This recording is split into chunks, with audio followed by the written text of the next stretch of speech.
Bonjour tout le monde, bienvenue à cette conférence midi et conférence publique du LIRES. Je m'appelle Alexandre Beaupré, je suis membre régulier au LIRES et aujourd'hui nous avons la chance de recevoir M. Elias Habib. Elias Habib va nous parler aujourd'hui de la territorialité de l'enseignement supérieur. Il va nous présenter donc l'état de sa recherche doctorale. Il est doctorant au Centre de sociologie des organisations à Sciences Po Paris CNRS et au ministère français chargé de l'enseignement supérieur et de la recherche. Il termine aujourd'hui, à mon grand regret, son séjour de recherche au LIRES à Montréal. Et c'est avec un immense plaisir que je lui cède la parole. Bienvenue, Elias, c'est à vous. Alors, je fais un test. Est-ce que vous m'entendez en ligne? Parfait. Oui, Merci beaucoup pour le signal. Bonjour à toutes et à tous. Merci beaucoup d'être venus aujourd'hui. Je suis très heureux de vous présenter cette conférence qui marque en effet la fin de mon séjour au LIREST, que je regrette énormément. Enfin, je regrette de partir. Mais j'ai un vol qui m'attend dans très exactement 8h30 pour Charles de Gaulle. Mais je reviendrai avec plaisir. Je voulais vous dire que cette présentation, elle s'appuie sur une thèse que je suis en train de C'est ici. pardon, une thèse que je suis en train de mener actuellement entre le Centre de sociologie des organisations et le ministère de l'Enseignement supérieur et de la Recherche dans le cadre d'une COFRA. Donc COFRA pour Convention de formation par la recherche et l'administration, c'est mon contrat doctoral.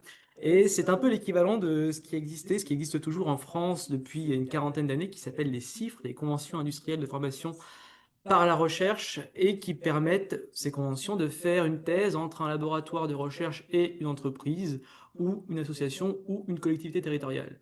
Et 40 ans plus tard est né le dispositif COFRA, dont j'ai la chance d'avoir été le premier lauréat en novembre 2022 maintenant, et dont l'objectif est d'apporter aux administrations et à leurs agents des réflexions et des contenus à la pointe des connaissances scientifiques du moment et des grands enjeux contemporains, tout en ouvrant un terrain nouveau d'exploration pour les chercheurs. Ça, c'est le communiqué de presse COFRA de mars 2022. Très concrètement, à quoi ça correspond? Ça correspond, pour mon cas, à un partage du temps de recherche entre un laboratoire universitaire, donc le Centre de sociologie des organisations qui est lié au CNRS, vous voyez deux logos en haut, et le ministère de l'Enseignement supérieur et de la Recherche, et de l'espace maintenant. Je ne l'ai pas dit, mais on a récupéré l'espace dans notre portefeuille, mais vu la vitesse à laquelle les gouvernements arrivent et repartent en France, je ne me suis pas précipité pour changer de logo. Je voudrais dire aussi que derrière cette idée de thèse COFRA, donc moi j'ai à la fois un bureau au ministère et un bureau à Sciences Po, je fais aussi des activités qui sont à la fois administratives mais aussi de recherche. L'idée est de valoriser le doctorat dans la fonction publique et de mieux insérer les docteurs en administration à l'issue de leur thèse. Et il y a déjà d'autres travaux qui ont été menés en France dans ce sens à l'Institut national du service public, ex-École nationale d'administration, qui forme les administrateurs de l'État. Depuis 2019, il existe un concours docteur pour entrer dans cette école. Et depuis 2025, il existe également un parcours doctoral qui permet à ces fonctionnaires stagiaires de mener une thèse à côté de leur formation et de finir durant leur première affectation à l'administration. Voilà, on est sur une dynamique assez similaire. En termes de présentation, alors, qu'est-ce que je vais vous raconter aujourd'hui? Je vais vous raconter plusieurs choses. Déjà, je vais vous dire, en tout cas, je vais essayer de vous montrer pourquoi la question entre les universités et les territoires, elle est un sujet d'actualité qui doit quand même interroger et pourquoi il est utile finalement je vais dire, de faire une thèse sur cette question. Ensuite, je vous parlerai de mon positionnement théorique et de ma problématisation. Je dirais aussi que la territorialisation, elle est pour moi un processus séquentiel d'institutionnalisation ou pas. Et ça, c'est mon argument de thèse que je pourrais vous décliner à travers la présentation de mon plan et d'une démonstration séquentielle que j'essaierai de mettre ici en exergue.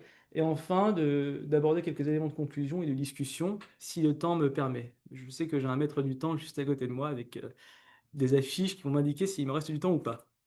Euh, donc, je voudrais vous dire de manière très générale que depuis le début des années 2000, les universités françaises sont finalement au cœur de plusieurs dynamiques avec une injonction à développer les relations avec leur environnement à différentes échelles. D'abord au niveau local, où les universités elles sont incitées à nouer des relations avec leurs partenaires locaux, universités, entreprises, collectivités territoriales, etc. Puis elles ont aussi un rôle local, dans la mesure où elles proposent un service public d'enseignement supérieur à des étudiants qui, pour la majorité des cas en général, viennent euh, de la proximité des campus universitaires. Au niveau national, l'État a régulièrement encouragé, surtout depuis le milieu des années 2000, les regroupements dans l'enseignement supérieur dans l'objectif de constituer des politiques de site, ce qu'on appelle les politiques de site, c'est un terme ministériel mais qui n'a jamais été réellement défini, euh, qui sont basées, ces politiques, sur des impératifs de sélectivité, notamment via des appels à projets nationaux, et qui promeuvent la différenciation du système universitaire, voire sa stratification. Enfin, au niveau européen, on assiste plus récemment à la création d'universités européennes, depuis 2019, qui visent à faire émerger une forme de structuration universitaire supranationale via des alliances européennes d'universités, qui peuvent aussi avoir un impact sur la manière dont les universités pensent et construisent leur territoire, qui peut être considéré comme un territoire au niveau local, on en reparlera. Donc tout ça pour dire qu'il y a une triple tension entre inscription territoriale ou inscription locale, impératif de différenciation à l'échelle nationale et compétition internationale, voire aussi coopération internationale ou européenne. Si j'en reviens en termes du territoire, parce que c'est le terme qui nous intéresse aujourd'hui, le territoire, on remarque qu'il est omniprésent dans le discours des acteurs universitaires, dans les stratégies de l'université, dans les communications. Il suffit d'ouvrir n'importe quel site d'université ou n'importe quel document stratégique, contrat, etc. On voit le mot territoire apparaître à plusieurs reprises. Et j'ai fait un petit exercice de recherche. J'ai mis 3 extraits de 3 pages de présentation d'université sur leur site internet. Premier onglet, présentation de l'université. Et on voit que le territoire revient assez souvent. L'Université de La Réunion, par exemple, dit que c'est une université au cœur de son territoire, une université d'excellence au service du territoire pour l'Université de Pau et des Pays de l'Adour, dans le sud-ouest de la France, une université qui fait rayonner notre territoire aux échelles nationales et internationales, etc., au niveau de l'Université de Lorraine. Cette notion de territoire, on la retrouve aussi dans les textes structurant l'enseignement supérieur en France. Quand je prends l'article 123-2 du Code de l'éducation, on voit que le service public d'enseignement supérieur a pour objectif de contribuer à l'attractivité et au rayonnement des territoires à différents niveaux, tout en concourant au développement et à la cohésion du territoire national.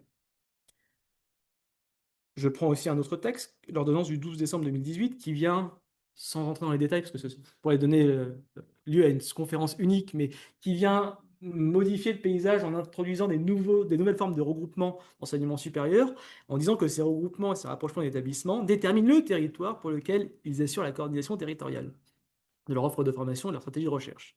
Très bien, donc on voit un terme qui apparaît partout, mais qui n'est jamais défini.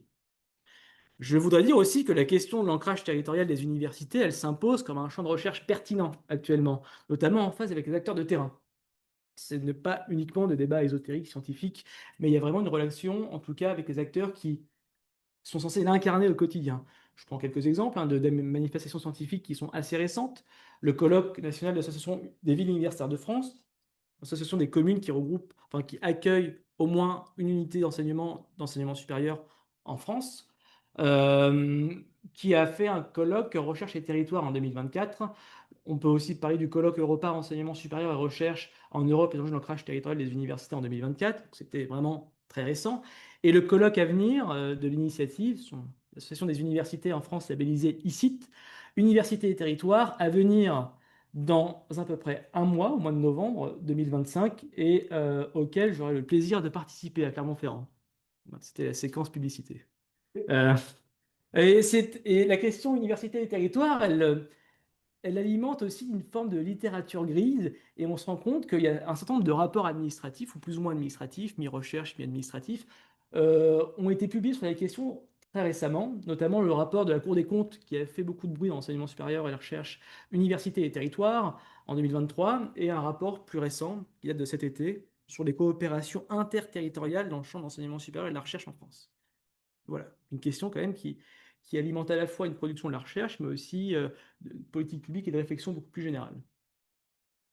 Là aussi, si on se réfère à la presse, notamment la presse spécialisée, là je parle de Dépêche, AF et Newstank pour collègues français qui y sont connectés, la volonté de territorialiser les politiques publiques d'enseignement supérieur et de la recherche, elle s'exprime de manière récurrente dans l'agenda politique. Et il n'y a pas peut-être une semaine ou 2 semaines où le terme de territoire ou territorialisation, on fera la différence, n'est pas utilisé par un ministre, par un président d'université ou par un directeur d'administration. Il y a quelques exemples ici, que ce soit sur la contractualisation, donc plutôt de manière stratégique, que ce soit sur l'offre de formation, la structuration de la recherche, le terme apparaît de manière récurrente. Quand je dis que ça interroge, je dis qu'il y a un paradoxe. Le terme de territoire, il est presque toujours utilisé, on le voit partout, mais il n'est jamais défini. C'est un peu le paradoxe qui m'a a indiqué que faire une thèse sur ce sujet, ce serait peut-être intéressant. Et dès lors, on remarque quelques interrogations conceptuelles et empiriques. De quoi parle-t-on lorsqu'on évoque le territoire d'une université? Peut-on d'ailleurs parler d'un territoire ou des territoires d'une université? Ça renvoie aussi aux dynamiques de campus qu'on a évoquées au début de la séance. On peut aussi s'interroger sur les acteurs qui participent à la construction de ces territoires. Loin de moi de faire une thèse qui serait dépersonnalisée, en tout cas pas à 100%. Quels dispositifs sont mobilisés pour donner consistance à ces territoires? Comment finalement ils prennent corps au quotidien? Et quel rôle joue l'État dans tout ça? Alors, en France, on a un État qui est particulièrement centralisé, où beaucoup de choses pour le vivre au quotidien se font depuis Paris. Et je m'interroge aussi sur la manière dont ces politiques d'État peuvent influencer, ou pas d'ailleurs, la construction de territoires universitaires. Ce sont les questions qui m'animent dans le cadre de cette recherche. Je vais passer maintenant à la partie un peu plus théorique, sans vous assommer. Grosso modo, pour vous dire que le territoire, le concept de territoire, on peut en sortir des définitions disciplinaires qui ne renvoient pas exactement aux mêmes réalités. En droit, notamment, la définition du territoire est très liée à la définition de l'État et à l'exercice de la souveraineté. Je renvoie aux grands textes classiques de Malberg, de Baudin, etc. Le territoire de l'État, c'est des frontières, une administration, une population. En sciences politiques, notamment depuis les travaux qui ont porté sur la décentralisation à la fin des années 80, le territoire est davantage vu comme un support de mise en œuvre des politiques publiques. C'est-à-dire qu'on ne pense plus les politiques publiques de manière sectorielle, par secteur, par ministère, mais on essaye de les appliquer de manière plutôt horizontale, au niveau d'un territoire. En économie, le territoire est plutôt vu comme sous la forme des proximités, et on a d'ailleurs une école française de la proximité, dont la théorie est de dire que plus les acteurs sont proches, plus ils sont amenés justement à échanger et à produire des dynamiques d'innovation. Et il y a eu beaucoup de travaux, notamment sur les pôles de compétitivité, des regroupements universités-entreprises de ce point de vue-là, avec des effets de regroupement géographique. Et enfin, les définitions de sociologie et de géographie, auxquelles je me raccroche, mais en faisant une thèse de sociologie, c'est un peu normal aussi, qui dit que le territoire est aussi un espace qui est structuré par des rapports sociaux entre acteurs, qui peuvent être divers et variés, mais je dirais même encore plus intéressant, la géographie sociale nous dit que les territoires sont des espaces qui sont construits, donc qui n'existent pas a priori, et qui sont investis à la fois matériellement et symboliquement. Donc c'est un peu sur ces deux ancrages définitionnels que je m'appuie, à la fois sur la sociologie et sur la géographie sociale. Parce que l'enjeu n'est pas de définir un territoire a priori, mais de voir comment les universités le définissent elles-mêmes, à partir des universités. De manière plus générale, en termes de champs de recherche, je m'intéresse à trois champs différents. D'abord, la territorialisation de l'enseignement supérieur, qui a apporté de nombreux éléments qui permettent de réfléchir à cette question, notamment en abordant les dynamiques d'ancrage local des universités, de coopération croissante entre acteurs publics, notamment universités, hein, économiques et académiques. Et l'enjeu de ces travaux-là, c'est d'éclairer aussi de manière quantitative et qualitative ces relations. Quelques limites, selon moi, qui portent sur ces travaux, mais qui sont quand même très intéressants, c'est que l'approche de la territorialisation, elle est davantage pensée sur la proximité. Alors que, comme je vous ai dit plus tôt, l'État reste quand même très présent, il y a des dispositifs nationaux. Les universités européennes viennent recomposer le paysage et impliquent pour les universités de revoir ou de réexaminer leur inscription territoriale. Donc pour moi, la question de territoire n'est pas qu'une question de proximité, c'est une question d'échelle multiple. Ces travaux-là, ils sont très intéressants, mais ils partent très peu souvent des universités comme unité d'analyse pour comprendre ce qu'est la territorialisation. Ils partent soit d'une implantation d'université, typiquement un campus qui va se délocaliser, ou d'un territoire administratif, une région, un département qui existe déjà, mais pas des établissements en tant qu'organisation. Et ils utilisent d'ailleurs le terme de territoire, mais comme beaucoup d'autres personnes dans le monde social, sans le définir. Deuxième champ de recherche, la sociologie de l'action publique. On parle quand même d'universités qui sont des opérateurs de l'État, donc qui ont des missions de service public, et qui finalement produisent, ou en tout cas appliquent des politiques publiques. Donc ces travaux ont largement insisté sur la redéfinition du rôle de l'État, avec une forme de gouvernement à distance, c'est-à-dire que l'État n'est pas moins présent, il est présent mais différent, dans le cas notamment de l'autonomie des universités. Elles sont autonomes, mais il y a quand même une régulation qui se fait à distance, de ce point de vue-là. Et qu'est-ce qui symbolise ça? C'est la matérialité, notamment les instruments, les contrats, différents dispositifs qui vont établir une relation contractuelle stratégique entre l'université et l'État, mais cette contractualisation pourrait être vue comme une forme de gouvernement à distance, dans le cadre d'une relation d'autonomie. C'est toujours le grand débat de l'autonomie en France, c'est très politique, c'est pas un débat que je vais aborder aujourd'hui, mais on pourra en reparler.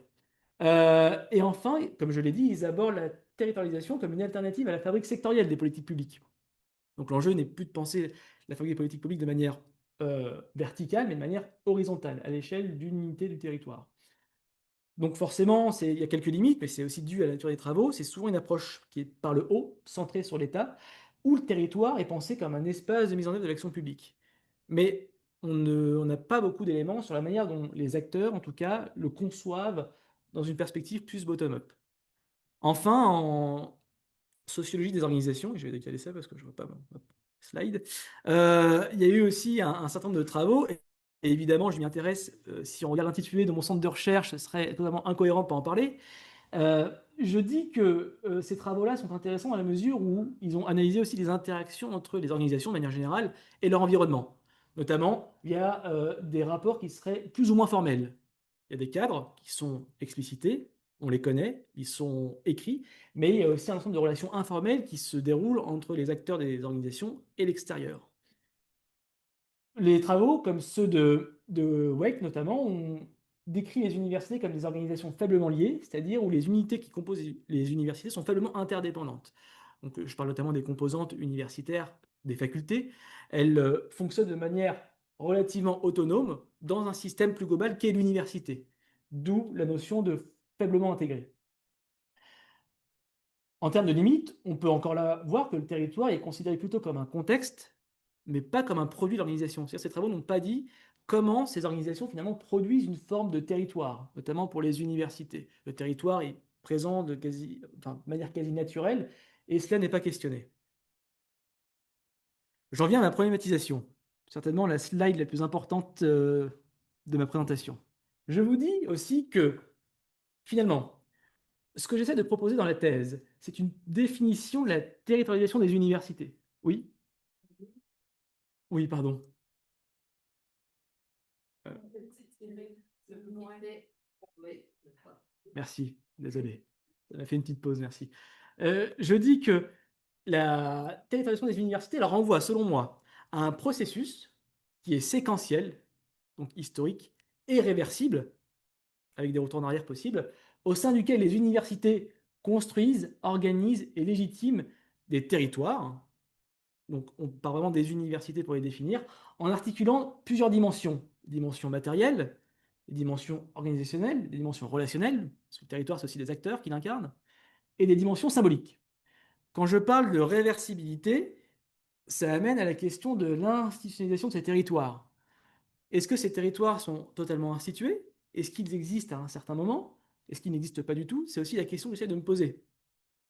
Et pour moi, les territoires universitaires, ce ne sont pas des cadres préexistants, comme je l'ai dit, ce sont des formes plus ou moins stabilisées à un moment donné de ce processus de territorialisation. C'est-à-dire que ces territoires, on les perçoit lors de séquences spécifiques historiques, là où les conditions sont réunies pour que ce territoire advienne, les conditions organisationnelles, matérielles, relationnelles et symboliques, mais ces territoires ne durent pas, en tout cas pas autant. Donc, encore une fois, l'intérêt de partir des universités comme d'analyse permet de saisir ces mécanismes. Problématique, elle se décompose de deux manières. Donc, comment les universités construisent, organisent et légitiment leur territoire, pas des territoires, leur territoire, j'insiste. Et donc, j'ai trois dimensions, la construction, l'organisation et la légitimation. Construction qui renvoie à les saisir comme des réalités historiquement situées. Organisation qui participe finalement à donner corps à ces territoires, à voir comment ils sont mis en organisation au quotidien. Et la légitimation, elle renvoie aux modalités concrètes de défense et de conservation des territoires. Ça, c'est très lié aux universités que j'ai choisies, qui sont des universités dont l'existence a été questionnée à un moment ou à un autre. Et il s'est agi en fait de conserver, de faire exister ces universités de plein exercice, notamment dans la vague de fusion d'universités qu'on a connue en France entre 2009 et 2015, 2016, 2017 même. Et deuxième partie, c'est pourquoi ces territoires, bien que construits et outillés, c'est pas quelque chose que je remets en question, ils peinent à perdurer finalement, à s'institutionnaliser. Et l'enjeu est d'identifier les mécanismes qui caractérisent ou pas cette institutionnalisation. Je me raccroche de manière théorique pour spécifiquement établir ma thèse aux travaux qui sont liés à la temporalité de l'action sociale, notamment aux travaux de Andrew Abbott dans Time Matters en 2001, qui en fait va réhabiliter le temps comme principe structurant de l'action sociale et qui va essayer de se positionner contre une approche statique du monde social en disant que les faits sociaux, le monde social doit être analysé de manière séquentielle. Et dans chaque séquence, il y a des conditions historiques, des acteurs, qui font que ce qui se produit doit se produire finalement. Et ça permet en fait de réintroduire des notions de processus, d'événements, de séquences qui sont historiquement situées et qui permettent de saisir de manière plus large un objet. Pourquoi c'est intéressant pour traiter de la construction de territoire universitaire?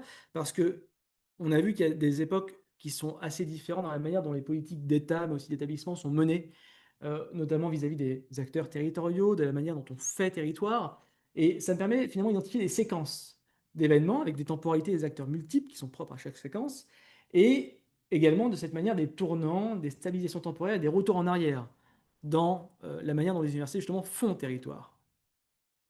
Ce sera beaucoup plus concret après, hein. Je sais pas. Euh, donc j'ai parlé d'analyse séquentielle, mais le bout de l'histoire, finalement, c'est de se questionner sur une potentielle institutionnalisation. Et là, je dis que cette analyse séquentielle, finalement, elle montre que même si ces territoires universitaires sont donnés à voir, ils existent, hein, il y a des choses qui sont visibles, comme des contrats, des logos, des discours, etc. Je dis que ça ne s'institutionnalise pas pour autant, et ça renvoie aux travaux qui portent sur l'institutionnalisation des territoires, ou pas. Je parle des travaux de Selznick et de Scott. Selznick qui dit que l'institutionnalisation, c'est quelque chose qui se produit au cours du temps. Il y a là encore une définition temporelle qui reflète l'histoire propre de l'organisation, les individus qui ont travaillé, les groupes qui la constituent, leurs intérêts, etc. Et qui dit que cette institutionnalisation est très liée à la diffusion, à l'incarnation de valeurs. Les valeurs partagées par une communauté pour faire territoire, c'est un des mécanismes, une des dimensions qui m'intéresse, mais c'est assez restrictif. Scott, on va dire une cinquantaine d'années plus tard, a prolongé ces travaux-là en essayant de dire qu'une institution, finalement, et comment on passe d'une organisation à une institution, et ben, finalement, il y a trois éléments à retenir, à la fois des éléments régulateurs, des éléments normatifs et des éléments culturels cognitifs, qui ensemble, et associés à des activités et des ressources, fournissent une stabilité à cette institution. C'est vraiment le territoire comme institution que j'essaye de montrer dans cette thèse. On pourra y revenir. Je vais passer sur la théorie et je vais maintenant présenter mes cas. Rentrons dans le concret. Sur quoi je m'appuie pour vous raconter tout ça? Je m'appuie sur une comparaison de deux universités. L'université Savoie-Mont-Blanc et l'université Clermont-Auvergne, qui sont deux universités, alors pour mes collègues québécois, moi aussi je n'ai pas la géographie du Québec et du Canada implantée dans mon système, donc je vous mets une petite carte, carte de France à gauche, carte de la région à droite. Les universités que j'étudie sont situées dans la région Auvergne-Rhône-Alpes, que vous voyez à l'est ici, qui est une région transfrontalière, on voit la Suisse et l'Italie à l'est. Et dans cette région, finalement, en fait c'est la fusion de deux régions il y a une dizaine d'années, la région Auvergne et la région Rhône-Alpes. La frontière était ici. Euh, ma première université, l'université Savoie-Mont-Blanc, elle est située entre les départements de la Savoie et de la Haute-Savoie, bilocalisée, avec des campus à la fois à Annecy et à la fois à Chambéry, et donc aussi transfrontalière, avec la Suisse et l'Italie. La région, pardon, l'université Clermont-Auvergne, elle est située ici à Clermont-Ferrand, avec une logique de développement territorial beaucoup plus différente, parce que on a un centre à Clermont-Ferrand et un certain nombre d'antennes universitaires ou de composantes délocalisées à travers l'ex-région Auvergne, à Aurillac, au Puy-en-Velay, à Moulins notamment. Donc on est sur des modèles assez différents. Ces universités, elles sont aussi différentes du point de vue de leur effectif étudiant. 15 000 environ pour l'université Savoie-Mont-Blanc, 36 000 pour l'université Clermont-Auvergne. Leur histoire institutionnelle est aussi assez différente. L'université Savoie-Mont-Blanc s'est créée sur la base de composantes universitaires, donc de centres universitaires et d'IUT, Institut universitaire de technologie, dans les années 80. Alors qu'à Clermont, on a eu deux universités, Clermont 1 et 2, pendant très longtemps dans la même ville, qui ne se sont pas parlé et qui ont fusionné en 2021, sous l'effet des politiques d'excellence. C'est une trajectoire aussi assez différente. Et de ce point de vue-là aussi, en termes d'écosystème, on a un tissu économique qui est très diversifié, notamment en Haute-Savoie, avec des entreprises à rayonnement international, Maped, Salomon, Pfeiffer Vacuum, qui sont implantées dans le département de la Haute-Savoie, alors qu'on a une présence historique, on va dire, d'une quasi unique entreprise à Clermont-Ferrand, qui est la présence du groupe Michelin, les thématiques. Et ce qu'on voit aussi, c'est qu'il y a géographiquement, à l'échelle régionale et nationale, il y a une particularité. C'est que ces deux universités, elles sont situées à distance de la capitale politique qui est Lyon, et qui est un centre universitaire majeur de la région, mais également à distance de Paris et du ministère. Ça pose aussi des questions. Donc les deux aussi sont membres, bien sûr, d'une université européenne, UNITA, Universitas Montium pour l'Université Salomon-Blanc, et Artemis pour l'Université Clermont-Auvergne. Et ce qui est intéressant, et je vais revenir dessus tout à l'heure, c'est elles se sont positionnées de manière très diverse, en tout cas très différente, sur les politiques d'excellence. Je vous avais parlé des politiques d'excellence qui ont invité les universités à se regrouper, voire à fusionner dans le cadre d'appels à projets avec des centaines de millions d'euros à la clé. L'Université Saint-Malo a plutôt conservé une politique d'indépendance, de conservation de l'université plein exercice, alors qu'une discussion était à l'œuvre sur une potentielle fusion avec l'université de Grenoble. Il est juste ici à côté. Là, Grenoble, Chambéry, Annecy, on est à 1 heure de train, donc c'est pas si loin. Alors que l'université Clermont-Auvergne, justement, elle s'est inscrite dans ses politiques d'excellence en fusionnant les deux universités de Clermont-Ferrand, qui a donné, du coup, l'université Clermont 1 et Clermont 2, qui ont donné l'université Clermont-Auvergne. Donc c'est ce rapport aussi un peu ambivalent aux politiques d'excellence que je vais essayer d'analyser dans la partie que je vais vous présenter ensuite. En termes de méthode, euh, la thèse, elle s'appuie majoritairement sur une enquête qualitative que j'ai menée dans ces deux universités. Donc, j'ai eu l'occasion de me rendre plusieurs fois à Clermont-Ferrand, Annecy, Chambéry, dans d'autres sites, pour interviewer à la fois des responsables universitaires, donc des présidents, vice-présidents, responsables de services centraux, services administratifs, direction de composantes du FR, de facultés de formation et de recherche, des fondations d'écoles d'entreprise, donc premier corpus qui est très intéressant. Et je me suis aussi entretenu parce que, je le rappelle, hein, le territoire, c'est aussi un espace relationnel, en tout cas, c'est des acteurs qui interagissent entre eux, avec des partenaires des universités, à la fois les collectivités territoriales et les entreprises, en tout cas des représentants, pour chaque université. Je me suis aussi appuyé sur quelques sources administratives qui sont très utiles, comme des procès-verbaux d'instances universitaires, type conseil d'administration, conseil de gestion, la documentation stratégique des établissements et des collectivités territoriales, des rapports d'activité, des rapports d'évaluation, des contrats, des schémas, etc. Là où le territoire revient d'ailleurs très souvent. Et je me suis enfin appuyé sur aussi des sources journalistiques, parce que je trouve que c'était aussi parfois éclairant, à la fois des sources nationales, régionales, mais aussi spécialisées. Des articles qui sont issus d'agences de presse de l'enseignement supérieur et de la recherche. Je vous présente maintenant le plan de la thèse, tel que je le conçois actuellement. Il reste 20 minutes. Merci beaucoup. Euh, je vais essayer de présenter ça rapidement. Donc, ce n'est pas encore stabilisé. La thèse est en cours, je le rappelle. J'espère la soutenir au mois de septembre 2026. Enfin, ça n'engage que ceux qui y croient, mais moi j'y crois. Le chapitre, donc la thèse est divisée en 4 chapitres, qui renvoient en fait à 3 séquences qui sont ici. Je reviens rapidement. Le chapitre 1, ancrage pluriel et synchronisation sectorielle, la territorialisation des universités sous tension. Je dis qu'en fait, dans cette première période, dans ce premier chapitre, la territorialisation des universités, elle émerge de manière fragmentée et contingente. Les relations se font de manière plutôt désarticulée, sans réel contrôle de l'université, avec des logiques d'ailleurs qui sont plus de composantes, voire de facultés, que de l'université en tant que telle. Donc dans des logiques qui demeurent désynchronisées entre les acteurs économiques, les acteurs politiques et l'université. Dans le chapitre 2, je dis que là, il y a une émergence des territoires universitaires comme produit paradoxal des politiques d'excellence. Pour moi, les territoires universitaires naissent vraiment à ce moment-là, parce que ces politiques d'excellence, ça s'appelle à projet, notamment vocation à créer des regroupements d'universités, elles constituent des formes de fenêtres d'opportunité, je reprends le terme de Kingdon, qui vont permettre aux présidences d'universités, et là c'est vraiment une affaire de présidence à ce moment-là, de définir des territoires qu'ils considèrent légitimes et pertinents, que ces universités, elles s'inscrivent ou non dans ces politiques. C'est-à-dire qu'on peut construire des territoires avec ces politiques, mais aussi contre ces politiques. Et c'est ce que j'essaie de montrer entre mes deux cas. Je parlais tout à l'heure de symbolique. J'ai un chapitre qui me tient d'ailleurs à cœur, qui parle de la légitimation des territoires universitaires. Comment ces territoires qui ont été fraîchement définis par les présidents d'université. Alors, ça paraît peut-être un peu linéaire, mais je veux aussi insister que dans le chapitre 2, en tout cas, le territoire, c'est un concept qui crée aussi des dissensus, en tout cas des conflits au sein des universités. Tout le monde n'est pas d'accord en fonction des composantes, en fonction des acteurs. Mais je pourrais y revenir. Une fois que ce territoire a été défini et a été plutôt partiellement accepté, il s'agit de le rendre légitime. Donc il y a tout un travail matériel et symbolique qui vise à lui donner corps.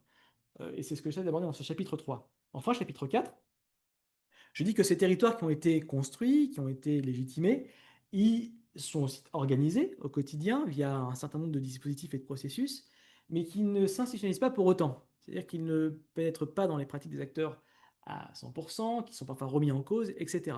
Alors qu'on avait un alignement plutôt justement linéaire dans la séquence précédente. En termes de séquence, ça sera peut-être plus clair. Première séquence, une séquence de pré-institutionnalisation. Grosso modo, se déroule des années 70 à 2000. Le territoire n'est vraiment pas un objet stratégique pour les universités. L'ancrage territorial, il est d'abord défini de manière contingente, d'abord par les composantes, plutôt que par l'établissement. Contingence et opportunisme. L'État aussi reste peu présent à ce moment-là. On n'est pas encore dans cette politique d'incitation par appel à projet qui va réellement naître, qui existe, hein, mais qui va réellement naître au début des années 2000. Dans la séquence numéro 2, qui correspond au chapitre 2 et 3, je parle d'une institutionnalisation du territoire qui est conjoncturelle. Conjoncturelle, ça renvoie aussi à l'analyse séquentielle. Je vous l'ai dit, les éléments, les ingrédients sont présents à ce moment-là, dans cette séquence. D'où l'analyse historique et les éléments qui constituent chaque analyse, enfin chaque séquence, doivent être largement étudiés. Ici, on a une forme de réémergence des dispositifs de coopération de mise en compétition, donc une intensification des appels à projets qui visent à faire beaucoup de choses, mais notamment à créer des regroupements d'établissements, voire des fusions. Le territoire, à ce moment-là, devient stratégique. Les présidences d'universités vont élaborer des réponses à ces appels à projets, ou voire vont aussi se positionner contre ces appels à projets, mais en défendant à chaque fois une vision du territoire, en tout cas de leur territoire pertinent. Parce que dans cette logique de regroupement, il y a forcément une logique de collaboration avec l'environnement, d'une définition de zone de chalandise, d'espace de pertinence des activités. Je dis qu'à ce moment-là aussi, c'est un moment de collaboration accrue entre les universités et leurs partenaires, alors qu'elle était plutôt désynchronisée dans la première séquence, avec un fort investissement symbolique. On pourra parler notamment des logos d'université, qui est une question très intéressante, ou des marques d'université. Et tout ça se produit dans une réforme aussi beaucoup plus large de la carte administrative française avec la fusion des régions, notamment la fusion des régions Auvergne et Rhône-Alpes, dont je vous ai parlé à ce moment-là. Donc on est dans une séquence qui dure une quinzaine d'années, grosso modo, où toutes ces choses-là se passent. Et je dis que c'est à ce moment-là, pour qualifier cette séquence de crise, que les territoires vont advenir. Enfin, la troisième séquence d'institutionnalisation relative, je montre que le territoire qui a été préalablement défini correspond à un travail d'organisation des territoires. Donc là, je rentre plus précisément dans le cœur de l'université en essayant d'intéresser aux acteurs des services, donc notamment des services tels que les fondations, les clubs d'entreprise, les directions territoriales, certaines universités en ont, comment ces acteurs travaillent au quotidien et mettent en œuvre ce territoire, l'organisent à travers la constitution de réseaux, de relations, de documents, de discours, etc., etc., etc. J'aborde aussi les nouveaux enjeux d'échelle, comme les alliances européennes. On n'aura pas trop le temps d'en reparler, mais je pourrais répondre à certaines questions sur ce sujet-là. Mais je montre que malgré tout, après que la tension soit redescendue au milieu des années 2015-2020, je dis qu'on retrouve les désalignements qu'on retrouvait dans la première séquence entre les acteurs universitaires, politiques et entrepreneuriat. Et je montre aussi qu'il y a beaucoup de dissensions en interne des universités sur la définition des territoires. Et on retrouve des formes de logique de composantes, avec des composantes notamment qui sont de nature très territorialisée, comme les instituts de technologie, donc des formations courtes technologiques à Bac+3, qui ont eu ce rôle historique de territorialisation. Donc il y a certainement une contradiction là entre l'université mère et ces composantes-là qu'on retrouve à ce moment-là, qui existaient quand même dans la séquence numéro 2, mais qui étaient moins visibles. Donc vraiment, ce que je voulais vous dire, c'est que la territorialisation, elle s'opère de manière séquentielle, avec ces trois séquences que j'ai essayé de donner à voir, mais que le territoire, il apparaît vraiment en séquence 2 et 3. Il n'existe pas réellement avant, et il existe difficilement ensuite. Mais il y a quand même des bases qui sont posées à ce moment-là. Je fais justement un petit focus sur la séquence 2, je regarde mon maître du temps. Je pense qu'il reste un quart d'heure, grosso modo. Parfait. Je rentre maintenant dans la séquence 2 et je vais donner des éléments de mes chapitres 2 et 3. Je vous avais dit, il y a eu un dispositif assez phare, d'appel à projet qu'on appelle IDEX et ICIT, Initiative d'excellence, Initiative Science, Innovation, Territoire. Alors, pardon, ICIT, Initiative Science, Innovation, Territoire, Économie. Et là, je cite deux extraits des appels à projets. Donc, l'action Initiative d'excellence en faisant de la recherche de niveau international un levier, un moteur, à faire émerger sur le territoire français 5 à 10 pôles pluridisciplinaire d'excellence, d'enseignement supérieur et de recherche de rang mondial. Le terme de fusion n'est pas évoqué, mais il est bien sûr sous-entendu. Alors que l'initiative, l'appel à projet ICIT, valorise des atouts scientifiques thématiques reconnus et distinctifs et en font un levier d'entraînement et un point d'appui de leur stratégie de développement pour les universités. En particulier, ces projets sont caractérisés par des coopérations fortes et particulièrement efficaces avec le monde économique. Grosso modo, si je devais traduire, en tout cas de manière sportive, ces appels à projets, on a la Ligue 1 qui est les IDEX et la Ligue 2 qui est les ICIT. Et on a le reste, en national, on va dire. C'est l'arbitre de football qui vous parle, désolé, des formations professionnelles. Euh, donc dans tout ça, il y a enfin, il y a le concept d'une université cible. L'objectif demeure en l'émergence d'un nouveau paysage universitaire, rassemblant au sein d'universités compétitives des forces de recherche, de formation aujourd'hui trop dispersées et trop peu visibles. Donc, il y a vraiment cette logique aussi de concentration derrière tout ça. Et on se rend compte que mes deux universités, elles ont réagi de manière très différente à ces appels à projets. L'université Savon-Blanc s'est positionnée contre le refus de la fusion avec des universités grenobloises dans le cadre de l'appel à projet IDEX, alors que l'université Clermont-Auvergne a bénéficié de cet appel à projet ICIT en fusionnant, finalement, en participant à la fusion des deux universités clermontoises. Donc, c'est un positionnement qui est assez différent, même antagonique, mais qui ont donné lieu à la production d'un territoire de référence à ce moment-là. Donc c'est un peu l'effet ambivalent, l'effet paradoxal des politiques pour l'excellence. Parce qu'on s'intéresse souvent aux effets des politiques, mais on ne s'interroge pas souvent sur, finalement, qu'est-ce que ça fait pour ceux qui n'y adhèrent pas. Je le disais, pour le cas de l'université Savoie-Mont-Blanc, le refus de la fusion avec les universités grenobloises, il s'est traduit par des discours politiques qui étaient assez forts. Et quand on regarde le rapport de l'université de Savoie, c'était l'ancien nom de l'université, on voit que dans son rapport d'activité, en 2012, page 2, c'est indiqué qu'au dehors, nous rejetons la vision héritée du DEX, c'est une vision aussi qui est politique, conduisant à une fusion rapide des universités de l'Académie de Grenoble, donc grosso modo les trois universités grenobloises et l'université de Savoie, assurément néfaste pour les pays de Savoie. Et on voit apparaître quelque chose. Les pays de Savoie, c'est la région historique des deux départements, Savoie-Haute-Savoie, là où est située l'université. Et en fait, je ne l'ai pas dit parce que c'est un peu la fin de l'histoire, mais les territoires universitaires dont je parle, qui sont construits à ce moment-là, ce sont des territoires administratifs qui ont disparu, qui n'existent plus. Les pays de Savoie qui ont été rattachés à la France en 1860 et deviennent territoires pertinents actuellement géographiquement pour l'université à ce moment-là, alors que pour l'Auvergne, c'est la région Auvergne qui a disparu en 2015, plus tardivement. Et ces territoires, si vous me posez la question, vous allez me poser, j'en suis sûr, je vous réponds maintenant, ça renvoie à ces territoires administratifs disparus à ce moment-là. Donc, on a aussi d'autres extraits, comme là, la liste pour l'université de tous les savoirs en réseau. Il faut savoir que les élections présidentielles au sein de l'université se sont toujours jouées entre 2010 et 2020, entre 2000 et 2020, pardon, sur cette question, pour ou contre la fusion. C'est vraiment la question qui a alimenté le débat. Il y avait un candidat pro-fusion, c'est pour ça qu'à l'université, il y a aussi des voix divergentes, et un candidat contre la fusion. Et là, on voit une liste, donc du coup, pour l'université de tous les savoirs en réseau. Les dossiers présentés dans le cadre des débats de l'IDEX ont conduit à des échecs pour les universités grenobloises, et pour l'Université de Savoie. Il convient donc de changer de cap pour que d'autres schémas de pensée, d'autres méthodes de travail, donc schéma de pensée, schéma cognitif, méthode de travail, travail d'organisation, les solutions fusionnelles, sous prétexte de simplifier la carte universitaire, compliquent fortement le fonctionnement au quotidien de l'établissement et donc la vie de tous. Ouais, c'est vraiment un projet qui est porté à ce moment-là contre la fusion. Et quand je vais voir plus précisément les membres, je me rends compte qu'en fait, ils me disent qu'à ce moment-là, on a de toute façon senti quand même que les entreprises et les collectivités seraient assez alignées sur la question de la fusion, la perspective aussi de défense au territoire de l'université, qui est le territoire savoyard finalement. Je ne l'ai pas dit, mais c'est un peu comme le Québec, ces régions et ces départements en tout cas. Il y a un fort substrat identitaire.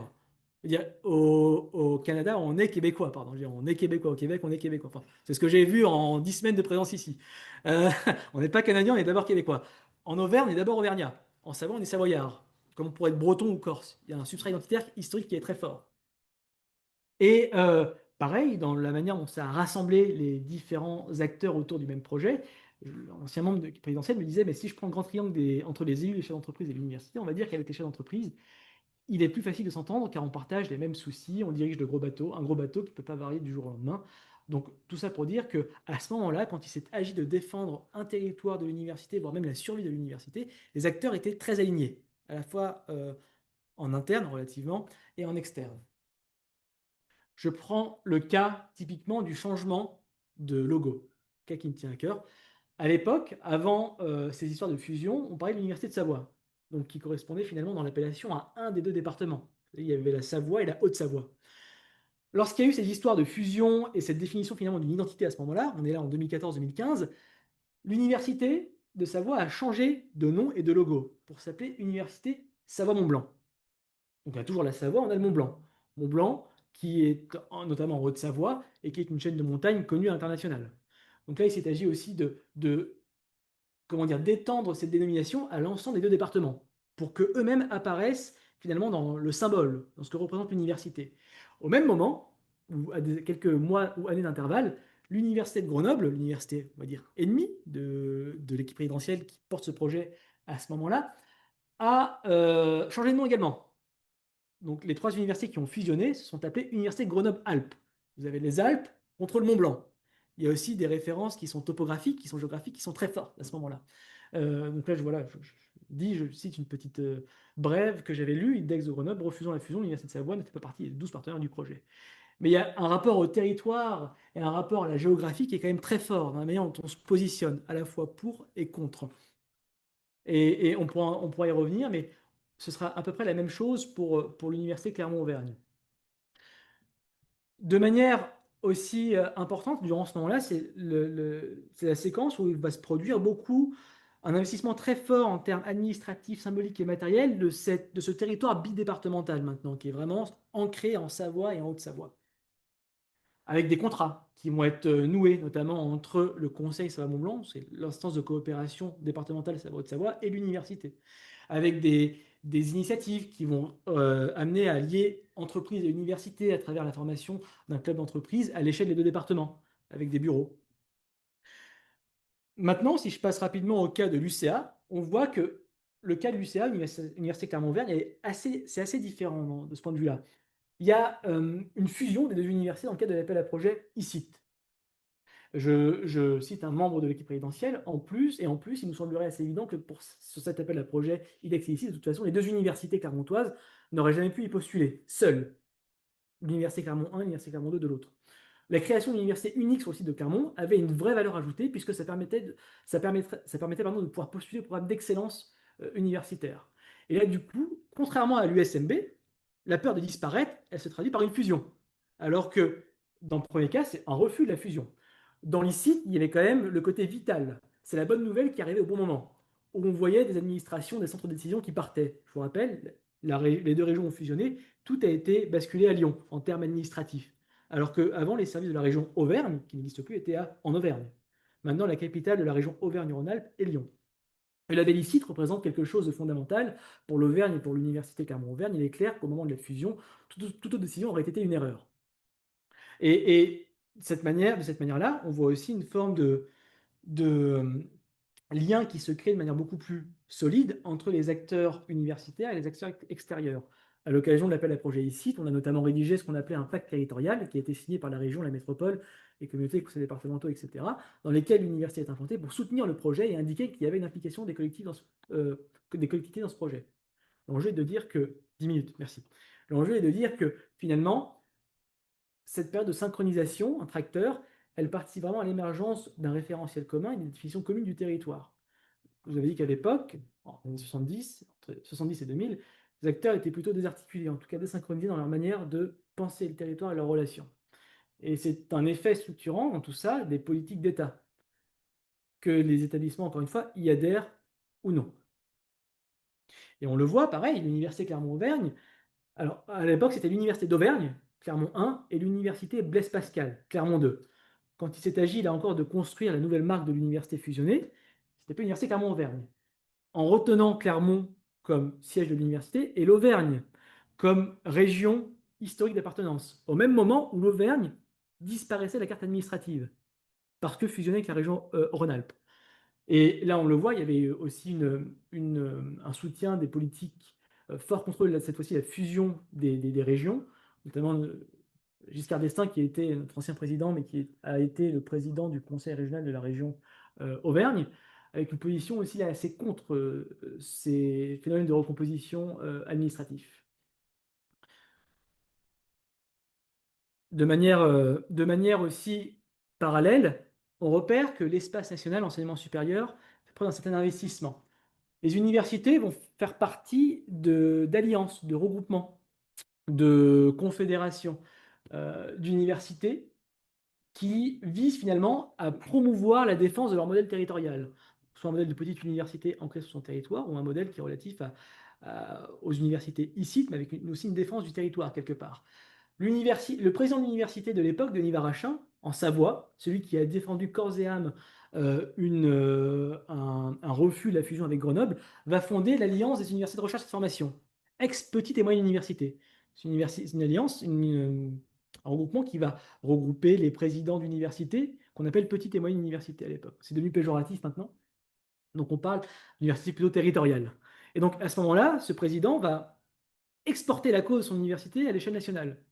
Et ça va être aussi un moyen de discuter avec les acteurs politiques, en tout cas de dire que cette cause-là, elle n'est pas uniquement locale, elle se défend à des échelles plus larges, elle se légitime à des échelles plus larges. De la même manière, l'université Clermont-Auvergne va intégrer plus tardivement l'initiative, qui est l'association des universités labellisées ICIT. Je ne vous l'ai pas dit, mais en France, il y a 9 universités IDEX et 8 ICIT.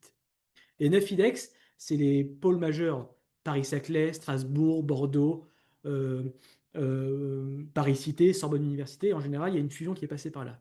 L'université labellisée ICIT, on a par exemple l'université de Pau, l'université de Cergy, l'université de Lille, l'université de Montpellier, l'université de Clermont, notamment, qui ont cette composante beaucoup plus territoriale.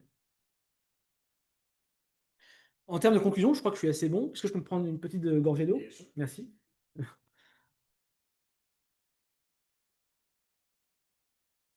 En termes d'éléments de conclusion, ce que je voulais vous dire maintenant, et je rappelle que c'est encore un travail en cours, donc largement perfectible, vous dire que finalement, on assiste à des territorialisations plurielles. Et moi, je suis plutôt pour mettre un S à territoire et un S à territorialisation.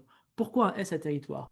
Parce que les processus, en fait, sont multiples. On a beaucoup d'acteurs, on a beaucoup d'instruments, on a beaucoup de relations qui sont parfois désynchronisées, parfois synchronisées. C'est la raison pour laquelle la territorialisation doit être pensée dans ses caractéristiques et ses considérations multiples. Les territoires aussi, en fait. Parce que les territoires, on a un territoire qui domine à un moment, mais il y a diverses visions du territoire. Et pour réintroduire ces antagonismes, on doit toujours penser que le territoire, il ne fait pas consensus. Y compris pendant les périodes où le territoire est plutôt établi de manière conjoncturelle, il y a toujours des acteurs dans l'université, notamment dans certaines composantes, qui disent que le territoire, ce n'est pas celui auquel on se rattache. En tout cas, ce n'est pas cette conception que l'on a. Et on peut même parler, je dirais, de territoire disciplinaire parfois. Si je prends l'exemple de la fusion, ou en tout cas du refus de la fusion à l'université Savoie-Mont-Blanc, on se rend compte que ceux qui développent cette vision pardon, du territoire de proximité, ce territoire bidépartemental, sont largement des enseignants-chercheurs, des acteurs issus des SHS, sciences humaines et sociales. Parce qu'il y a un fort lien dans leurs activités avec les acteurs du territoire. Et ceux qui sont justement pour cette fusion avec Grenoble et contre cette vision, on va dire, territoriale de l'université, c'est souvent des enseignants-chercheurs des sciences fondamentales, physique, chimie, parce que eux me disent que finalement, le territoire, moi, j'en ai rien à faire. Mes collaborations, elles se font avec la Corée du Sud, avec le Japon, avec le Canada. Le territoire de proximité, ce n'est pas intéressant pour moi. Et donc, du coup, et c'est pour ça qu'on remarque aussi que dans cette histoire avec Grenoble, beaucoup d'enseignants-chercheurs, en fait, ont fait leur thèse à Grenoble et sont venus enseigner ensuite à Chambéry et à Annecy.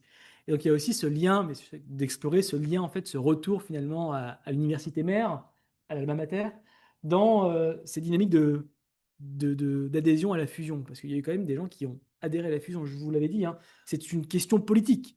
C'est-à-dire c'est un clivage. C'est avec ou contre. Ça pourrait se poser aussi dans des élections politiques nationales. Je voudrais aussi dire que le processus séquentiel, c'est quelque chose pour moi d'assez pertinent, dans la mesure où on le voit dans l'histoire des universités, en tout cas à l'échelle des universités, on repère des formes plus ou moins stabilisées de conception du territoire, avec une première séquence où le territoire n'existe pas, en tout cas pas de manière stratégique, une deuxième séquence où il existe, mais il est quand même remis en cause, mais il existe et il est légitimé, mis en organisation, et une troisième séquence, on pourrait considérer que c'est soit un retour en arrière, parce que le territoire n'est plus aussi fort qu'avant, ou les territoires, soit comme une sorte d'essoufflement du modèle développé dans ces années de crise. Où on a fusionné les universités, on a refusé de fusionner, on a créé des dispositifs, des marques, des logos, etc. Euh, il y a la question des échelles aussi. Pour moi, enfin, le territoire, il doit être abordé au regard d'enjeux d'échelle beaucoup plus larges. territoire est certes, on peut l'appeler local, parce que là, il correspond à des frontières régionales ou bidépartementales, mais il s'inscrit dans des échelles beaucoup plus larges. Et il doit être observé en fonction de l'échelle nationale, de ce qui se passe au niveau national, mais aussi international, notamment avec les universités européennes que j'essaie de développer. Ce que je dis rapidement pour les universités européennes, parce que j'en ai beaucoup parlé, j'ai beaucoup de teasing, donc je vais dire ce que je pense de ça. Les universités européennes, ce sont pour moi une manière, parce que les universités, grosso modo, se sont regroupées avec des universités qui leur ressemblent à chaque fois. Des universités de territoire, voire de montagne, difficilement enclavées, enfin difficilement accessibles, enclavées, etc. Et je dis que finalement, de se regrouper avec ses semblables au niveau européen, c'est aussi une manière de légitimer un modèle que l'on considère au niveau local. Et d'ailleurs, l'université Savamolin, ce qui est intéressant, c'est qu'elle n'est regroupée avec aucune université, elle n'a aucune convention avec aucune université en France, ce qui est normalement une obligation du Code de l'éducation. Sans parler de fusion, mais il doit y avoir quand même au moins ce qu'on appelle une commu, une association, un EPE, etc. Et l'université, c'est une des seules en France à ne pas respecter cette dynamique. Et ce qui est marrant, c'est qu'on me dit à l'université que nous, on n'a pas trouvé grosso modo nos avantages à l'échelle nationale, les universités de notre pays, mais on s'est regroupé parce qu'on a trouvé des universités qui se ressemblent au niveau européen. Et notre modèle, il est réellement européen, en tout cas la manière dont on se conçoit avec ces universités. L'enjeu est de dire aussi que tout cela n'est ni une réussite ni un échec. Je ne suis pas là pour dire si les territoires finalement ont réussi ou ont échoué. Je suis plutôt là pour dire à quel moment des conditions de possibilité ont été réunies ou pas. Il est clair que les universités sont beaucoup plus territorialisées qu'avant, mais je pense que c'est le cas aussi au Canada, en France aussi. Mais il y a quand même des choses qui montrent que le territoire n'est pas complètement abouti et institutionnalisé. Et enfin, la perspective analytique, elle permet de regarder, en tout cas celle que je développe, elle permet de regarder ces dynamiques-là depuis les établissements et d'en saisir les mécanismes concrets. Et c'est quelque chose auquel je tiens, c'est de partir des universités. En tout cas, dans mon enquête, ça m'a permis de voir comment les universités, elles produisent elles-mêmes leur territoire. Et de voir aussi l'ensemble des mécanismes, y compris qui font que ces territoires n'aboutissent pas ou aboutissent de manière plutôt non linéaire dans cette histoire. Et c'est pour ça que la séquence à la fois basée sur l'histoire, on va dire, des 50 dernières années, mais depuis l'établissement, elle me permet de répondre de manière, on va dire, plus ou moins convaincante. C'est à vous de me le dire. Ce sera aussi au jury de thèse, en espérant que ça se passe bien. De me dire si je réponds bien à mes questions et si finalement ce que je démontre permet de dire que la question du territoire, elle est à la fois posée, elle se recompose au fil de l'histoire, elle est, comment dire, elle est aussi due largement à l'action de l'État. L'État est toujours là, bien présent, même si, il gouverne à distance. Et qu'on ne peut pas parler de territoire sans parler d'espace de collaboration, de symbolique, dans la manière où le territoire, c'est quelque chose qui est défendu. Je renvoie aux définitions de la géographie sociale, qui est défendue, qui est parfois aussi contestée. Donc, c'est quelques éléments de discussion et de conclusion que je voulais donner à voir. Et enfin, ma dernière slide, je vois aussi que c'est des choses qui sont discutées actuellement au Québec, au Canada. Et vous avez ici la fiche du colloque Quel avenir pardon, pour les universités en région au Québec, qui s'est tenu en mars 2025, donc c'est très très récent, et qui, en fait, dans les différents articles qui en sont issus, qu'on peut lire d'ailleurs sur le site de l'AFCAS, je crois, c'est ça? ACFAS, pardon. ACFAS. Toujours un problème avec les lettres. ACFAS. On voit qu'il y a des questions d'identité universitaire à affiner, à renforcer, qui sont pointées pour les universités québécoises, qu'il y a des questions d'ancrage territorial et aussi d'effet d'internationalisation pardon, sur le développement des universités en région. Et que ces questions-là, c'est des questions que j'aborde aussi également. Donc, bon, je suis resté que 10 semaines au Canada, mais je serais très heureux de revenir pour, pourquoi pas, essayer de voir comment ça fonctionne de manière comparative, sachant que le modèle étatique, et en tout cas de l'enseignement supérieur, n'est pas du tout le même vis-à-vis de la France. Il ne me reste plus qu'à vous remercier. J'ai soif, je vais boire. J'ai hâte d'avoir vos questions et je vous remercie encore une fois à vous dans la salle d'être venu et en ligne d'avoir assisté à cette conférence. Merci beaucoup.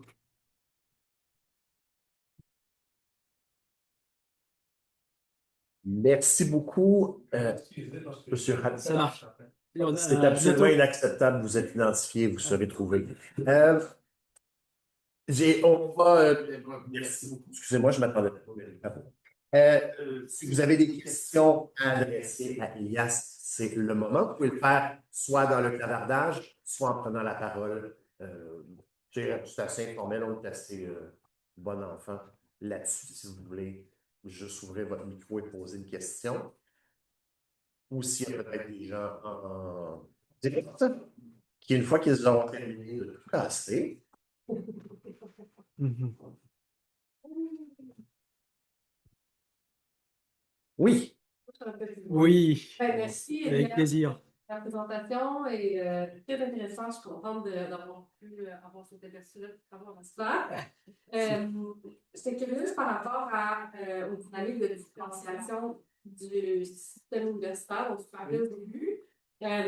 Est-ce qu'il y a comme une volonté en tout cas, est-ce qu'il y a quelque chose qui s'observe sur la complémentarité des Oui. universités entre Oui. elles? Ou est-ce que ton manque d'analyse est plus tourné vers la compétition? Mhm. J'étais curieuse de savoir la hiérarchisation, la différenciation et la complémentarité. Est-ce qu'il y a des dynamiques qui sont que tu as vues jusqu'à présent des résultats par rapport à ça?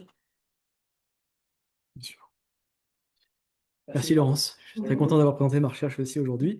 Euh, En fait, il y a deux cas. Ces politiques nationales, déjà, en fait, elles promeuvent un peu les deux. À la fois la complémentarité parce que, il y a des logiques de regroupement. Donc, pour se regrouper, il faut normalement avoir un minimum de complémentarité, en tout cas pour pouvoir produire des choses communes. Mais il y a aussi des effets de concurrence parce que tout cela est soumis dans un moment très compétitif qui peut inciter justement les établissements à se distancier de ces formes de complémentarité. Dans les deux cas, en fait, j'essaie d'aborder les deux cas. Euh, Dans le cas de Clermont-Ferrand, il y a deux universités qui sont a priori différentes, mais en fait qui sont très complémentaires de par ne serait-ce leur champ disciplinaire de base. C'est qu'ils n'abordent pas les mêmes. Enfin, on a une université, je n'ai pas présenté parce que j'ai pas beaucoup de temps, mais on a une université Clermont 1 avec des grosses facultés de droit, de médecine, etc. Une université Clermont 2 plus de lettres, on va dire, grosso modo. Donc il y avait déjà des formes de complémentarité qui pouvaient exister mais qui n'étaient pas forcément exploitées. Puis il y avait aussi une tension, on va dire, politique entre les deux universités, elles ne se sont pas parlé pendant de longues années. Cette complémentarité, justement, on est passé d'un discours à l'autre. Cette complémentarité, à la base, enfin, on disait à Clermont-Ferrand, bon, l'université Clermont 1, c'est l'université d'en face. Donc, on n'a pas le lien avec elle, elle ne nous correspond pas, bien qu'on soit sur le même territoire et qu'on soit à côté. Donc, on n'était pas considéré comme complémentaire. Lorsqu'il y a eu les projets d'appel à projets, notamment ICIT et IDEX, là, il y a eu une modification du discours. Les universités sont devenues complémentaires et devaient l'être pour pouvoir justement atteindre les objectifs liés aux appels à projets. Donc ces complémentarités, en fait, elles existent de fait, de manière générale, mais elles ne sont pas toujours exploitées. Et puis c'est aussi très lié à des tensions entre universités, mais c'est aussi une logique d'acteurs, typiquement juste deux présidents qui s'entendent. Des fois, ça repose uniquement sur ça. Des présidents qui s'entendent et les projets peuvent émerger de ce point de vue-là. C'est pour ça que je dis que la question de territoire est aussi très liée à la question de la présidence, des présidences d'université. C'est une question du haut, en fait, de l'organisation, au moment de, de la séquence numéro 2. Grosso modo, c'est le président, quelques vice-présidents, le directeur des services équivalent du secrétaire général, et puis c'est tout. Ça se joue à ce moment-là. C'est ensuite dans la séquence où il va falloir organiser le territoire qu'on retrouve les acteurs des couches inférieures de l'université. Euh, alors que dans ces effets justement dans le cas de la Savoie, on voit que là, il y a clairement un effet de compétition et de survie. C'est-à-dire qu'on parle de même politique, hein, mais elles ont des effets induits qui sont différents. Et une appropriation aussi qui est différente. Euh, mais on reste quand même, je pense, hein, sur des mécanismes qui sont assez compétitifs et on le voit en France, il n'y a que 9 IDEX, 8 ICIT et on a pourtant une cinquantaine d'universités. Alors ça change parce qu'il y a des fusions, des regroupements, etc. D'ailleurs, je crois qu'on a perdu une vingtaine d'universités avec cette histoire de fusion sur toute la séquence de fusion. Parce qu'avant, il y avait énormément d'universités justement qui naviguaient seules depuis la loi Fort de 68, même avant, et qui ont fusionné. Franchement, l'exemple, typiquement Strasbourg, 1, 2, 3 ont fusionné, Lille 1, 2, 3 ont fusionné, Bordeaux 1, 2, 4 ont fusionné, pas la 3. Aix-Marseille 1, 2, 3, 4 ont fusionné. Donc, tu vois, mais tu vois, c'est un peu les deux finalement. Je ne sais pas si je réponds bien à ta question, mais il y a à la fois des logiques de complémentarité et de concurrence qui se font et qui ne s'appuient pas sur les mêmes registres en fonction des séquences. Alors qu'on parle des mêmes universités, hein. Et ça dépend aussi de ceux qui défendent le projet, ceux qui y sont à tête à ce moment-là. C'est pour ça que les conditions de création du territoire, en tout cas de sa stabilisation temporaire, elles sont importantes à avoir en tête. À ce moment-là, on avait à la fois une réforme des régions, avec des régions qui disparaissent, on avait des politiques d'État incitatives, on avait aussi une collaboration forte avec les collectivités territoriales, on avait ces appels à projets, on avait aussi des présidents qui étaient actifs et qui ont défendu un discours à un moment donné de l'histoire de l'université. Ces conditions, en fait, historiques de possibilités qui sont intéressantes à analyser de ce point de vue-là. Ouais. Avec plaisir. Excusez-moi, j'ai oublié d'allumer. Est-ce que quelqu'un en ligne voudrait poser une question avant que je repasse la parole à quelqu'un en présence? Ben, dans ce cas-là, Personne? Eya?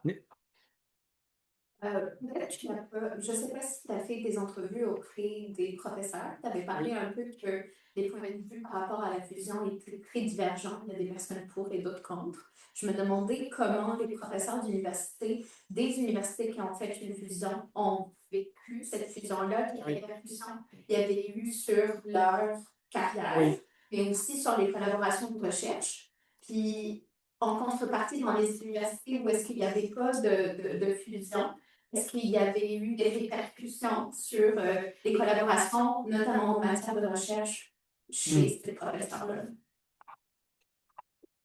Merci, Eya. Il y a deux positionnements différents. Déjà, il y a toujours, en général, alors on va dire qu'il y a trois catégories, pour être honnête. Il y a ceux qui sont pour les fusions, ceux qui sont contre, et ceux qui n'en ont rien à faire. Grosso modo, il y en a toujours. Hein. C'est pas une question que j'ai l'impression, enfin, je peux peut-être avoir que c'est une question qui est immédiatement pertinente pour tout le monde, mais en fait, pas du tout. Il y a beaucoup de personnes dans l'université qui se contrefichent de cette question-là. Je vais ne pas parler de ça parce que forcément, je n'en ai pas beaucoup rencontré, en tout cas de mon point de vue, parce que je me suis surtout intéressé à des gens qui avaient certaines responsabilités. C'est-à-dire que même quand ils étaient enseignants, je les ai vus en tant que directeurs de quelque chose, d'un centre de recherche, d'une composante de formation de recherche. Ils avaient quand même un minimum impliqué dans la vie de l'université. C'est pour ça que je n'ai pas vu peut-être même l'immense majorité des acteurs qui se fichent du territoire. Il y a deux cas. Il y a des cas où derrière tout ça, il y a quand même une question de financement et de conditions matérielles de recherche. Quand ces appels à projets qui sont mis en place, il y a quand même des questions de financement qui sont importantes. Là, on parle quand même de 300 à 400, voire à 600, 700, 800 millions d'euros pour les IDEX. C'est énorme. Il y a des chercheurs qui, avec leur logique de chercheurs, se disent que plus on est gros, plus on pourra attirer des financements, plus ça sera bénéfique pour la recherche. Et c'est un peu ce qui était le cas, c'est un peu ce qui a guidé les choix de ceux qui étaient pour la fusion en Savoie. C'est-à-dire que déjà, ça va nous permettre de retrouver notre université mère. Là, on a étudié et on a fait nos études. Ça nous permet aussi de collaborer avec ces universités de manière plus intense, parce que, je ne l'ai pas dit, mais il y a des laboratoires au sein de l'Université de Savoie qui ont plusieurs tutelles, notamment l'Université de Savoie, Mont-Blanc, et l'Université de Grenoble. En disant que les conditions sont meilleures dans un ensemble fusionné, ce qui est un discours qui peut s'entendre. Autrement, les enseignants qui étaient contre la fusion avaient une vision qui était peut-être moins centrée sur les activités de formation et de recherche, mais plus centrée sur peut-être un discours symbolique, je dirais, plus attaché à une forme d'attachement de valeur à leur organisation, en disant on n'a pas envie de perdre l'université qui fait notre spécificité sur le territoire et qui fait notre territoire. Le discours du refus de la fusion, il est à la fois centré sur cette perspective, mais aussi plus largement, et c'est aussi intéressant de s'intéresser à des universités qui ne sont pas à Paris, qui sont loin de Paris, au discours finalement contre les politiques d'État.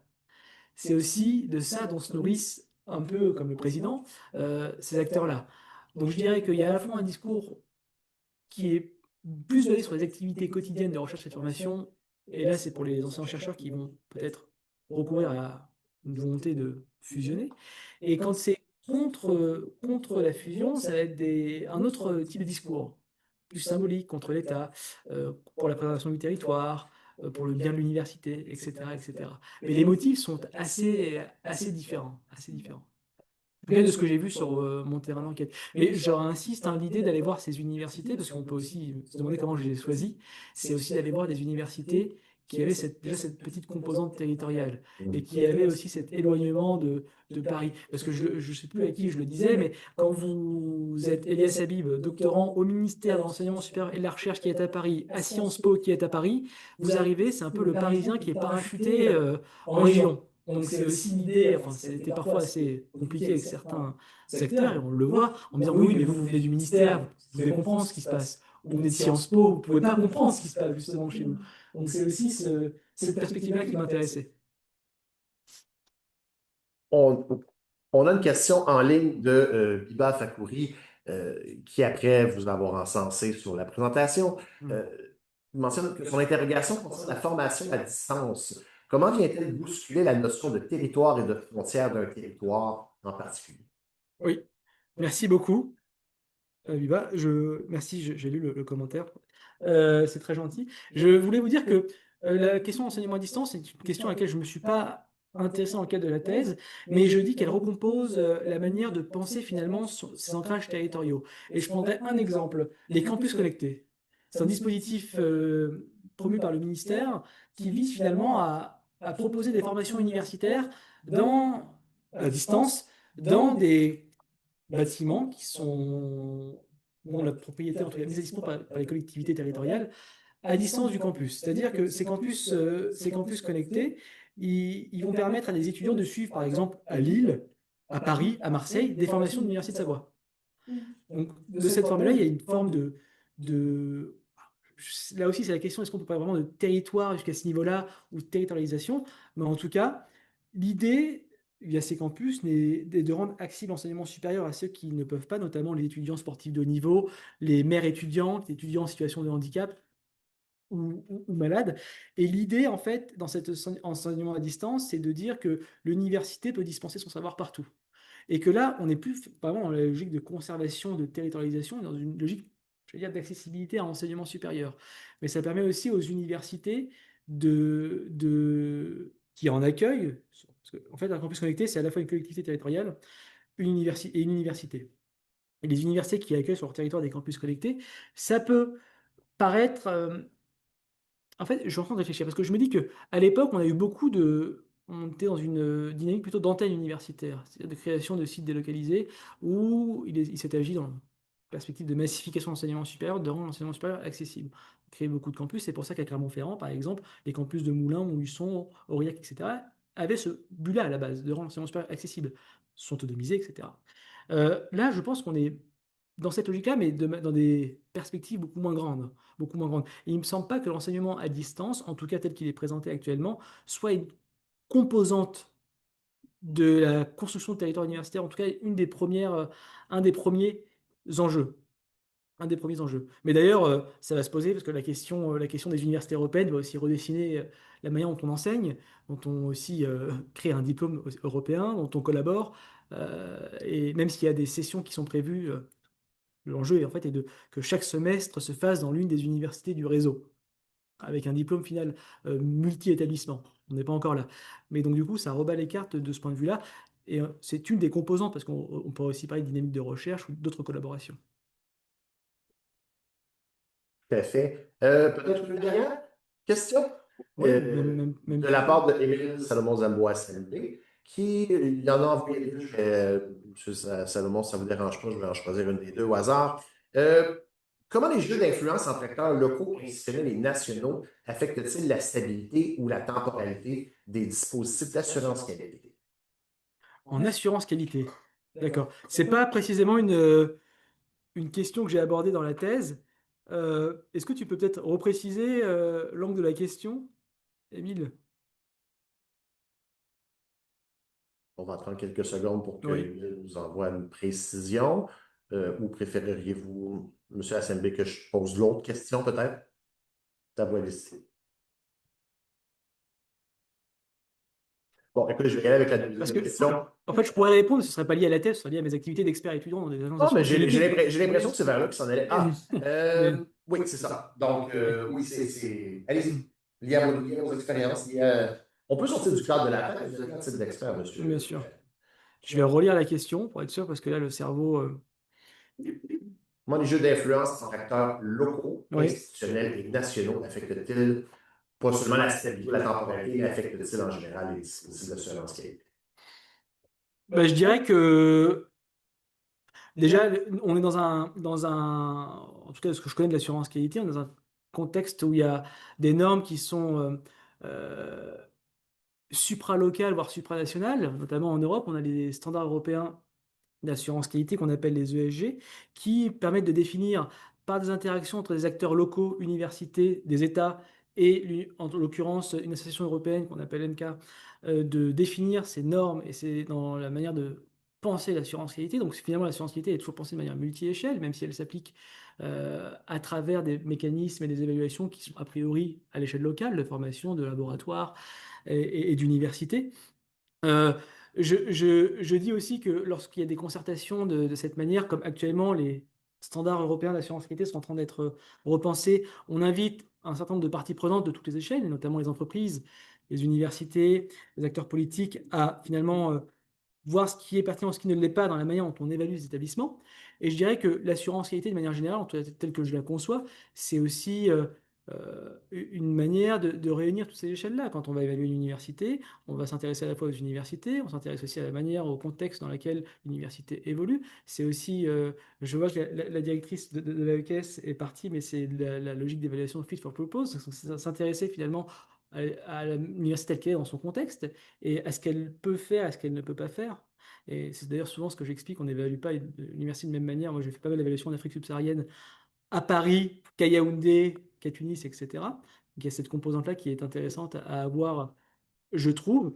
Et si je peux citer un exemple aussi concret en matière d'assurance qualité, quand on regarde le débat, euh, le débat actuel en France, je crois que vous avez le même débat concernant la commission d'évaluation de l'enseignement collégial, avec sa potentielle disparition. Nous, en France, il y a une fronde contre le HERS, où certains chercheurs, anciens chercheurs notamment, voudraient voir sa disparition.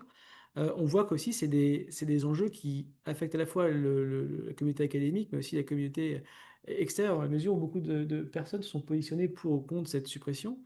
Et ce qui est intéressant de voir dans ce cadre-là, c'est que en ce qui concerne le HERS, on voit qu'il y a une reprise en main politique de son projet de suppression et que là, forcément, l'interaction entre les acteurs politiques et les acteurs institutionnels est très forte, ne serait-ce que pour pérenniser ou pas cette agence. Bon, c'est encore une affaire à suivre. J'espère de tout mon cœur qu'elle ne sera pas supprimée, mais c'est pas moi qui en suis le responsable.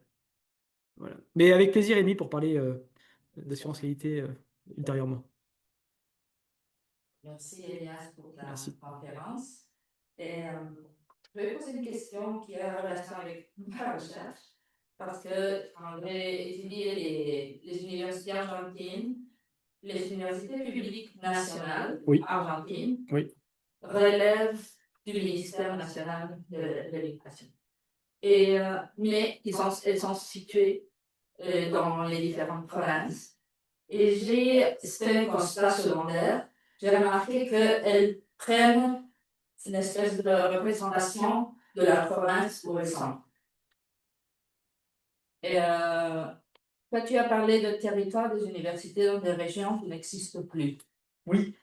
Alors, je me posais la question si les acteurs que tu as interviewés, ils voient ou ils perçoivent que les universités sont comme une espèce de représentante des régions qui n'existent plus, des régions qui... C'est comme une espèce de prolongation de l'existence de la région. Oui, merci, Tammy, tu touches, très bonne question, tu touches à un point fondamental. En effet, aussi en France, les universités, ce sont des institutions publiques qui sont opérateurs du ministère de l'Enseignement supérieur et de la Recherche et de l'Espace. Euh, et, et, euh, et dans ce sens, en fait, les universités se considèrent comme un peu des opérateurs de leur territoire, même lorsque ceci n'existe plus. L'université Clermont-Auvergne était la seule université de sa région avant la disparition de l'Auvergne. Toutes les autres étaient en Rhône-Alpes. Pareil pour la Savoie, c'est la seule université de l'ex-duché de Savoie, qui est devenue la région historique Savoie, qui a été annexée à la France en 1860. Pour moi, le fait de penser ces territoires, en tout cas dans les consciences, qui ont disparu, c'est un peu le référentiel d'action. C'est-à-dire que pour ces acteurs-là que j'ai rencontrés, la carte universitaire n'est pas celle qu'on connaît nous. Ces régions sont toujours inscrites sur le territoire, et enfin sur la carte. C'est pour ça que je dis qu'il y a un fort substrat identitaire. L'Auvergne n'existe plus, on sera toujours auvergnat, ad vitam aeternam. Pareil pour la Savoie, la région Savoie, parce que maintenant on parle de 2 départements, des pays de Savoie. Et je dis aussi que on le voit et ça se voit dans les discours, ça se voit dans la manière dont les logos, par exemple, sont aussi pensés et à ce qui est renvoyé. Et cette manière de penser ces régions ont disparu comme territoire pertinent, elle permet aussi un alignement entre les acteurs. J'ai dit que l'université s'appelle l'Université Savoie-Mont-Blanc, mais on a aussi, Savoie-Mont-Blanc est une marque déposée, partagée par l'agence touristique Savoie-Mont-Blanc, par le conseil Savoie-Mont-Blanc des collectivités territoriales, qui n'existe plus maintenant, qui a été dissous, mais ça c'est dans la troisième séquence, comme quoi tout ne dure pas. Pareil à Clermont, en Auvergne. Auvergne, c'est aussi une marque finalement. L'aéroport s'appelle Clermont-Auvergne, la métropole s'appelle Clermont-Auvergne. Donc c'est quelque chose qui continue d'être partagé par les acteurs et qui montre que, en tout cas du point de vue de l'université, c'est ce territoire qui est plutôt pertinent sur lequel on s'appuie. Quand bien même il y a des recompositions autour, quand bien même ce territoire n'existe plus au sens administratif du terme, mais pour moi c'est une variable assez importante. Je ne sais pas s'il y a d'autres exemples ici au Canada ou ailleurs, mais en tout cas cet attachement finalement. En fait on voit que ces choix se sont faits vraiment quand leur destin était menacé. Cette recomposition des années 2010. 2010-2015, c'est au moment le plus extrême de la crise, que ce soit d'ailleurs pour les universités avec la peur de disparaître, ou au niveau des fusions des régions, c'est là que s'est affirmé un projet de territoire, vraiment. Donc il a fallu quand même ces impulsions extérieures. C'est pour ça que l'analyse séquentielle et contextuelle, elle permet de comprendre pourquoi c'est né à ce moment-là précisément, et pas avant et peu après. Voilà. Merci. Ça me semble un bon point sur lequel terminer, et il est 13 heures. Elias, merci beaucoup à la fois Merci. de votre passage et de cette présentation qui apparemment a été appréciée de façon unanime. Merci à nos participants en présence et à nos participants en ligne. On vous invite à visiter le site du LIRES pour plus d'informations sur les activités et nous souhaitons une belle fin de journée à tout le monde. Merci beaucoup Oui. d'avoir été là. Merci beaucoup. Merci à toutes celles et ceux qui ont assisté en ligne. Je sais que ça peut paraître parfois un peu long et que je parle un petit peu vite, mais merci beaucoup. Et avec plaisir pour échanger. N'hésitez pas à m'écrire. Je serai ravi de discuter avec vous. Merci infiniment. Yes.